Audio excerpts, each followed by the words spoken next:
I first met Maya Angelou in Baltimore more than 25 years ago. Our bond was immediate and profound. I felt as if we'd known each other forever because I'd been reading her books forever. And I begged her for an interview and said, if you'll just give me 5 minutes, just 5 minutes. And I watched the clock, and at 5 minutes, I ended the interview. And she turned to me and said, "Who are you, girl?"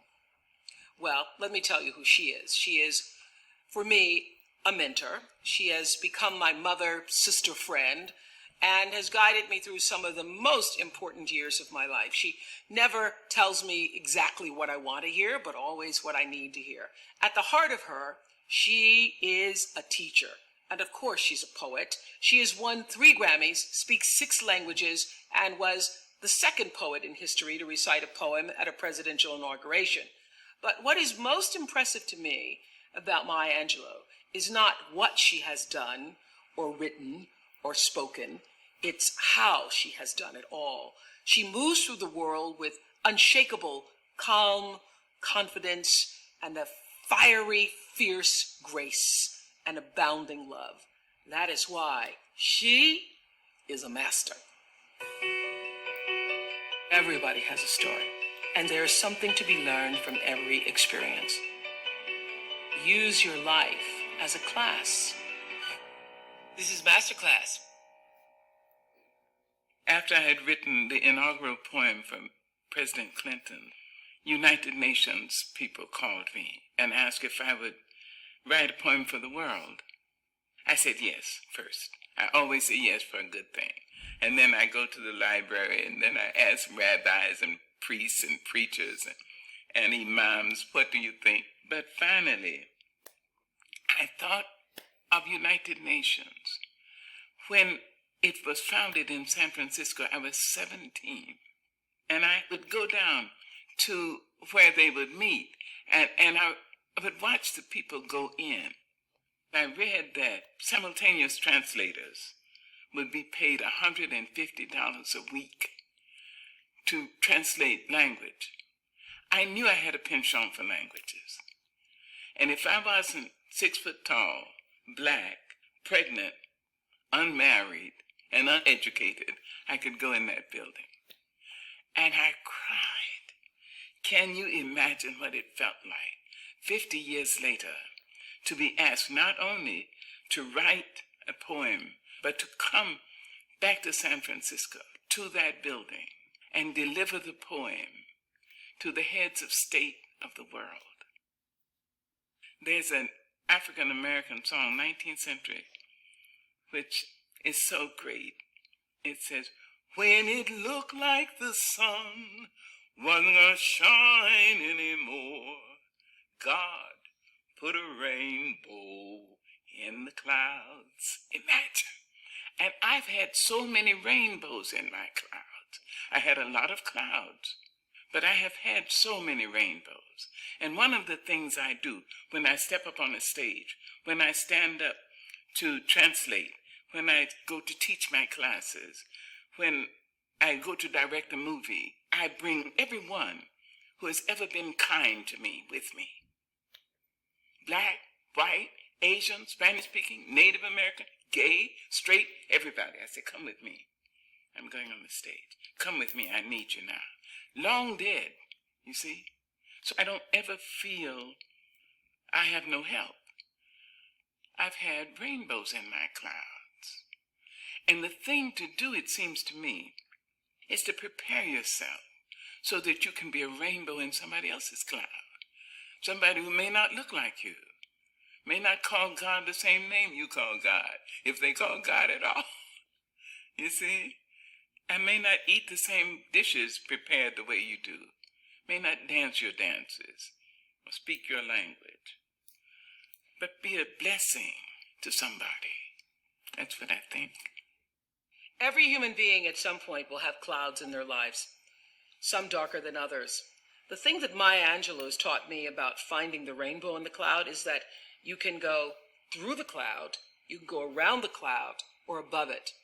No matter how, the light is always there. The light is always there. Yours to seek and to find.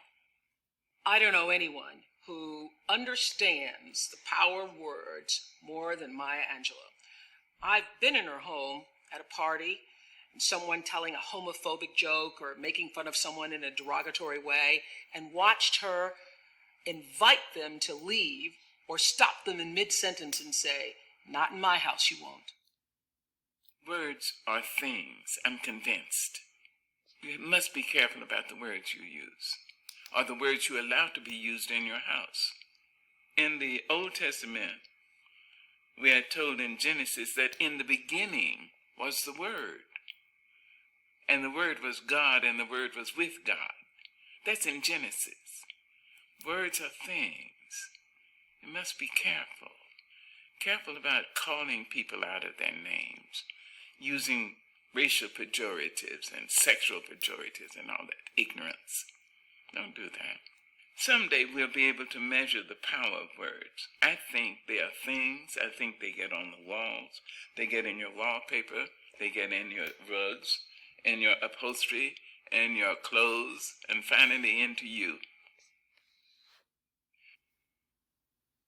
When I was 3 and my brother 5, my mother and father separated, divorced, and neither of them wanted me and my brother. But my grandmother, my father's mother, said, "Send them to me." And so they sent us, without adult supervision, on a train with tags on our arms, saying these children are to be given to Mrs. Annie Anderson, my grandma. We actually arrived in the town. Dining car waiters and Pullman car porters took us off trains, put us on other trains, and we really arrived in this village about the size of a studio to Stamps, Arkansas. My grandmother owned the only black-owned store in the little village in which we lived. She was an amazing woman. She lent money to the white businessmen in the town during the Depression.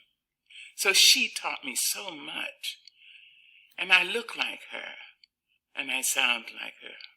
When I was 7, we were picked up and taken from my grandmother to my mother's people in St. Louis. My mother's people were foreign to me. All of her brothers were highfalutin, were so this and that. And my brother Bailey and I tried to learn and become city kids. But my mother's boyfriend raped me when I was 7.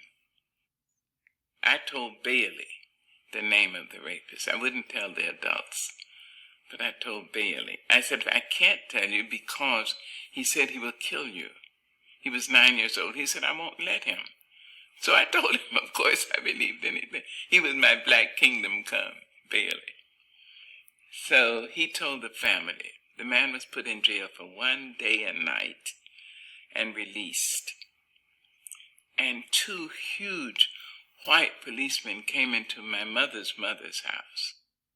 Bailey and I were on the floor playing a game in her parlor. These huge policemen came in navy blue serge suits, and blue serge was about ½ an inch thick in the 30s, with big brass buttons. They looked like giants. And they said, "The man has been found dead, and it seems he was kicked to death." I thought my voice had killed him. That was my 7-year-old logic. So I stopped talking. My mother's family and my mother did their best to woo me away from my mutism, but they didn't know what I knew. My voice could kill, so I stopped. And after a while, I think they just really got tired of the presence of this mad and sullen and silent child. So they sent me back to my grandma, to Mama. The best thing that could have happened. My grandmother, she was an amazing woman. She gave me a little tablet, a 5-cent tablet. And she took a pocket knife and cut a groove in a number 2 pencil and put a string in that groove. And then the other string she tied to the spiral of the tablet. And I kept that on my waistband. So if anybody asked me, what I thought, I would write it. Mrs. Flowers was a black lady in Stamps in my neighborhood. And she knew I didn't speak. So she took me to the black school. There was a library about 1/10 the size of my library in my home. But it seemed to me there were millions of books. And she said, I want you to read from A to CL and make notes. I was 8 years old. I read every book. I read everything. I don't say I understood that much, but I read, and I found that I loved poetry. I loved it. All of it. Just that which I understood and that which I didn't. She would come up the hill from the white school. I don't know how she had that contact, but she'd come up with books for me to read. And I loved them. I read Paul Laurence Dunbar, James Weldon Johnson, Count T. Cullen. I memorized. I read Edgar Allan Poe. I loved Poe so much I called him Eep to myself.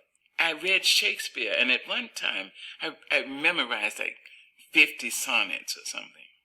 But I read one sonnet which made me think Shakespeare may be a black girl in the South who has been molested. How could he know when, in disgrace with fortune and men's eyes, I all alone bemoan my outcast state, and trouble a deaf heaven with my bootless cries, and look upon myself and curse my fate? Shakespeare knew what it was like to be raped and scorned, you see. So of course I thought he was a black girl, barefoot in the South. It spoke to me. About 4 years after Mrs. Flowers started me to read, and really to read, I was about 12 and a half. Mrs. Flowers invited me to her house, and she used to make tea cookies and lemonade. And she'd give me that to drink, and she'd talk about poetry, and she'd read to me with this mellifluous voice. And she said, Maya, you do not like poetry. I got my tablet. I said, yes, ma'am. She wouldn't even look at my tablet. And she pointed her finger at me. And really, black people don't like to be pointed at. And she was so elegant. She knew better. She just shook her finger in my face. I ran out of her house. I ran back to my grandma. And Mrs. Flowers came back there and pointed her finger at me in front of Mama. She said, you'll never love it until you speak it, until you feel it come across your tongue, over your teeth, through your lips. You will never love poetry. Never. And she harassed me. She kept following me around and around for months. And finally I went under the house where the chickens go. And the dirt is so soft because they scratch under there. I went under that house and I tried to recite a poem. And I found I had left my voice. My voice hadn't left me. So I started talking again. And I've not stopped. I think, Mrs. Flowers. I had loved to dance. I was a dancer, and then my knees went bad, and I had to give it up as a young woman. And the only thing I ever loved was dancing and writing. I didn't love singing. I wouldn't sacrifice for singing. You can only become great at that thing you're willing to sacrifice for. Miss Holliday was visiting me in the mid-50s in Hollywood. I was singing for a living. And she asked me, you want to be a great singer? You want to take my place? I said, no, ma'am, no, ma'am. She said, you're going to be famous. You're going to be famous, but it won't be as a singer. So when Miss Holliday said I wouldn't be famous as a singer, I thought, what a drag. But she was absolutely right. In the 50s and 60s, Maya Angelou worked alongside the greatest leaders in the civil rights movement. After touring the world in the chorus of the show Porgy and Bess, she went from singing and dancing to organizing a variety show to raise money for the great Martin Luther King Jr.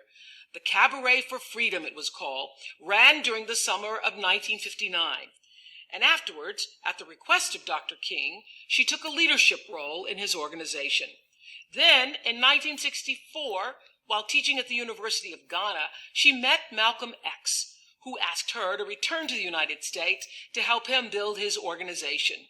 Sadly, shortly after her return, Malcolm X was assassinated. And as we all know, there was even more tragedy to come. Martin Luther King was killed on my birthday, April the 4th, 1968. He had asked me to come back with him for 1 month and go around the country and talk to preachers and try to get them to give one Sunday's collection to his movement, the Poor People's March. This was not a black march or white or what. It was only about poor people. He said he wanted to get into Washington and stay there until legislation could be changed. He said he would need tent cities made of tents, to stay there. And he would like me to go. I said yes. But the only thing I said, I will go, but I will not go until after my birthday. My sister friend, Dolly McPherson, telephoned me. She said, sister, she asked me, are you watching television? I said, no. I was cooking for the party. She asked, well, did you listen to the radio? I said, no. She said, don't answer the telephone. Please, I'm on my way. I thought, what on earth can be so bad? She came and rang the bell, and I opened the door, and she said, Sister Martin Luther King is dead. I fell into a depression I'd never known before. What on earth had happened to my country? When she left, I locked the door and refused to answer the phone, answer the door. James Baldwin was my brother friend. Jimmy Baldwin, after a few days, came to my apartment and bam-a-lam-a-lam on the door. Wham! He said, open this door and I'll do this until the police come. So I opened the door. I hadn't had a bath. I hadn't had a shower. I hadn't eaten. He said, first you're going to have a drink. Then you're going to eat. Then you take a bath. Then you put some clothes on. I'm taking you somewhere.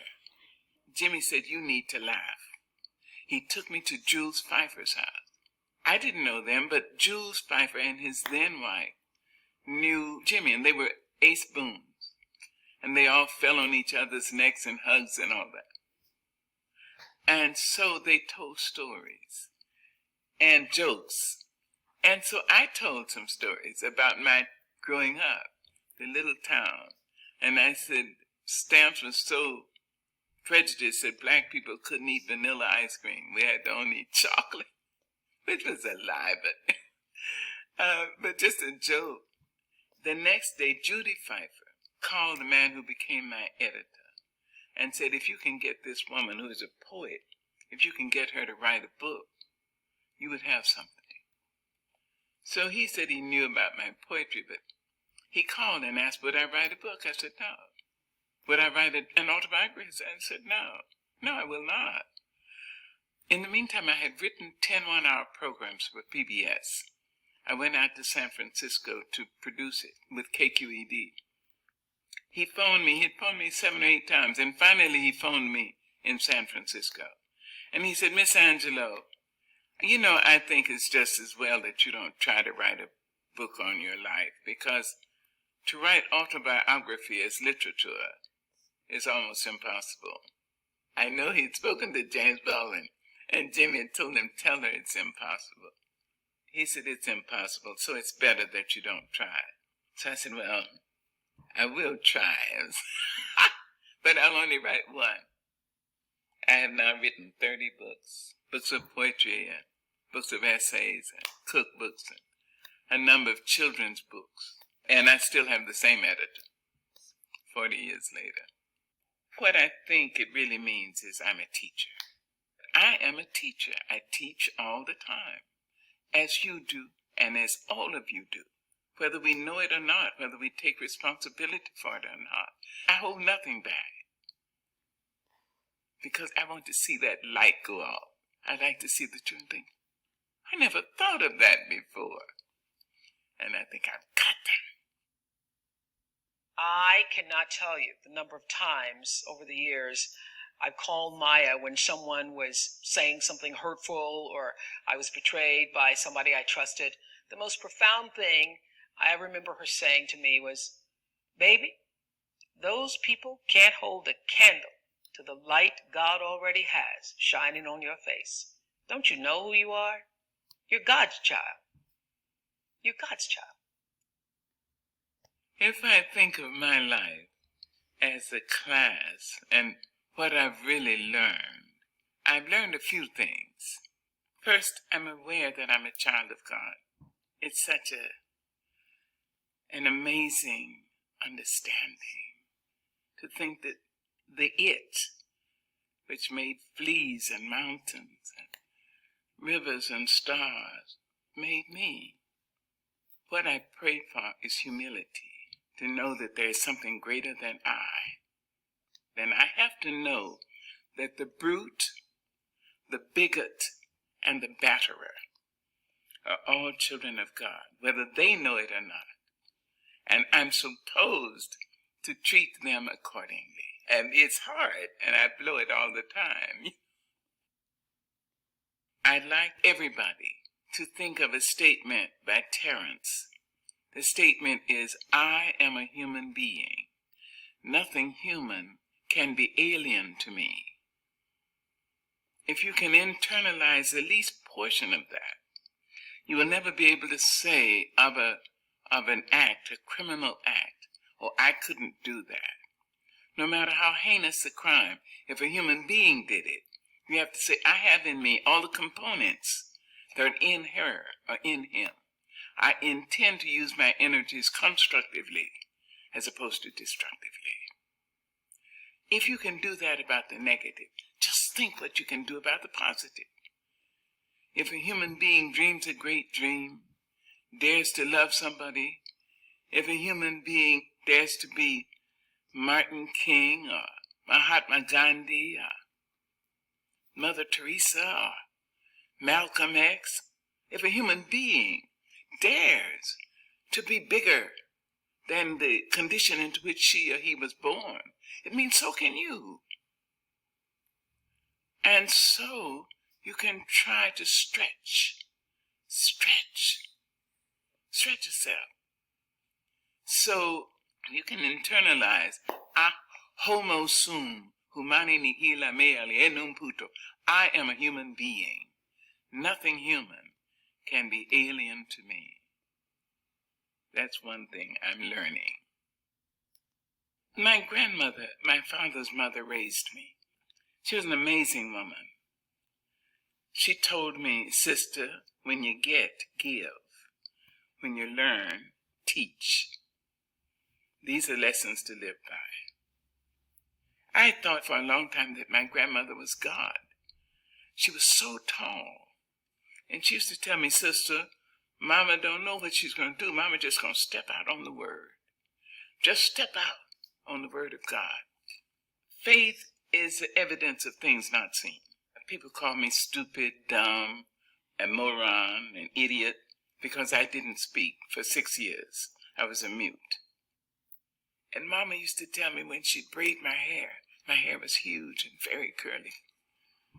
My mama would say, sister, Mama don't care what these people say, but you must be an idiot, you must be a moron, because you can't talk.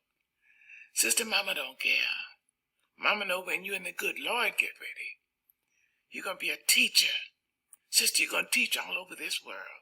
I used to sit there and think, this poor ignorant woman, doesn't she know I will never speak? I've taught at the Bima Theater in Israel, in Tel Aviv. I've taught in Egypt. I've been distinguished visiting professor at the University of Exeter in England. I've taught in Rome and all over the United States. And each time I have another honor, I think of my grandma. So I am grateful to have been loved and to be loved now and to be able to love, because that liberates. Love liberates. It doesn't just hold. That's ego. Love liberates. When my son was born, I was 17. My mother had a huge house, 14-room house. At 17, I went to her and said, I'm leaving. She asked me, you're leaving my house? And she had live-in health. I said, yes, I've found a job, and I've got a room with cooking privileges down the hall, and the landlady will be the babysitter. She asked me, you're leaving my house? I said, yes, ma'am, and you're taking the baby? I said, yes. She said, all right, remember this. When you step over my door sill, you've been raised. You know the difference between right and wrong. Do right. Don't let anybody raise you and make you change. And remember this, you can always come home. I went home every time life slammed me down and made me call it uncle. I went home with my baby. My mother never once acted as I told you so. She said, oh, baby's home. Oh, my darling, Mama's going to cook you something. Mother's going to make this for you. Love. She liberated me to life. She continued to do that. When my son may have been 5 years old, my mother would pick him up all the time and feed him. And I went to her once a month, and she would cook for me. So one day I went to her house, and she'd cooked red rice, which I loved. After we finished eating, we walked down the hill, and she started across the street. She said, wait a minute, baby. I was 22 years old. She said, wait a minute, baby. You know, I think you're the greatest woman I've ever met. She said, Mary McLeod Bethune, Eleanor Roosevelt, and my mother. You're in that category. Then she said, give me a kiss. I gave her a kiss, and I got onto the streetcar. I can remember the way the sun fell on the slats of the wooden seats. I sat there and I thought about her. I thought, suppose she's right. She's intelligent. And she says she's too mean to lie. So suppose I am going to be somebody. She released me. She freed me to say I may have something in me that would be of value. Maybe not just to me. See? That's love. And when she was in her final sickness, I went out to San Francisco, and the doctor said she had 3 weeks to live. I asked her, would you come to North Carolina? She said yes. She had emphysema and lung cancer. I brought her to my home. She lived for 1.5 years, and when she was finally, in extremis, she was on oxygen, fighting cancer for her life. And I remembered her liberating me. And I said, I hope I'll be able to liberate her. She deserved that from me. She deserved a great daughter, and she got one. So in her last days, I said, now, I understand that some people need permission to go. As I understand it, you may have done what God put you here to do. You were a great worker. You must have been a great lover, because a lot of men, and if I'm not wrong, maybe a couple of women, risk their lives to love you. You were a piss-poor mother of small children, but you were a great mother of young adults. And if you need permission to go, I liberate you. I went back to my house, and something said, go back. I was in my pajamas. I jumped in my car and ran, and the nurse said, she's just gone. You see, love liberates. It doesn't bind. Love says, I love you. I love you if you're in China. I love you if you're across town. I love you if you're in Harlem. I love you.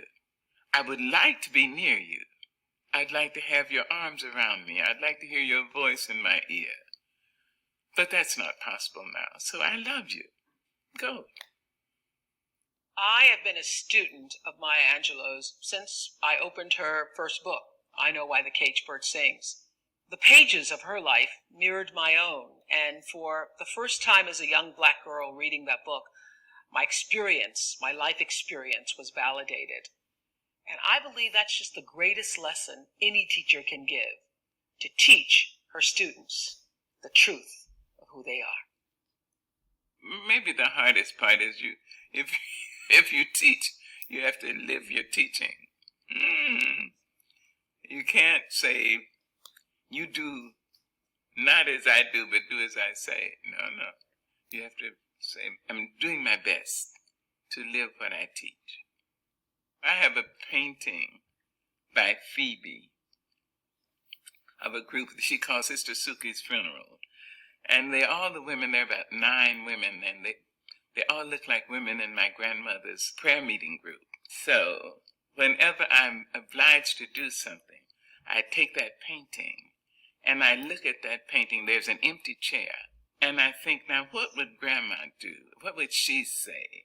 I can almost hear her voice say, now, sister, you know what's right. Just do right.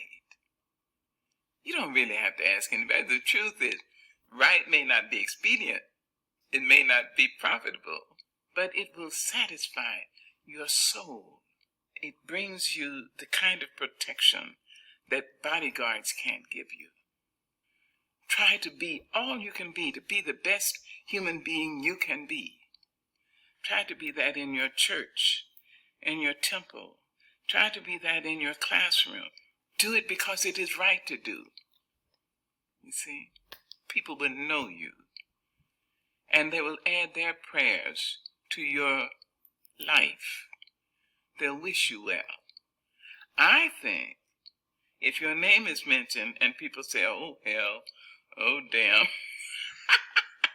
I think you're doing something wrong.